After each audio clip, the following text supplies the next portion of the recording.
السلام عليكم حبايبي حبايب ملعوبه بودكاست، اهلا بيكم معايا تاني والاسبوع السادس من البريمير ليج. يلا نشوف الاحداث اللي حصلت والماتشات المهمه اللي معانا وموضوع البالون دور.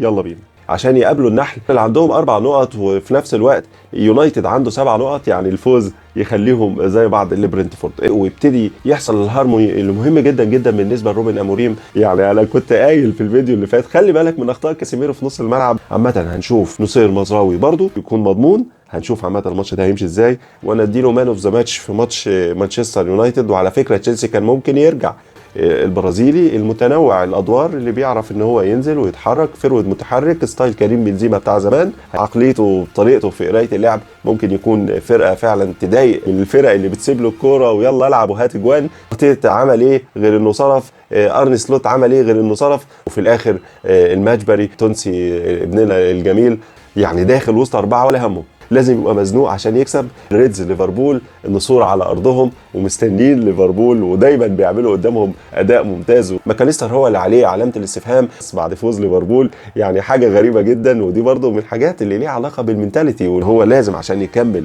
في الاداء ده ما يبقاش نيمار رقم 2 او ادريانو رقم 3 يعني لكن المشكله ان هو لعيب مش مضمون، ساعات يبقى في السماء وساعات يبقى في الارض. الانجليزي البريمير ليج مختلفه شويه عن البوندسليغا، بتتدخل فيها حاجات كتيره. انت شايف الافارقه بيعملوا ايه. مهم جدا ان هو يبتدي اللعيب الالماني، وكده قفل الباب على ريال مدريد، عنده مفاتيح ان هو يكسب المباراه دي من وجهه نظري. اتمنى لكم مشاهده ممتعه الاسبوع ده، وان شاء الله اشوفكم على خير. معايا محمد القاضي، البريمير ليج غير. سلام.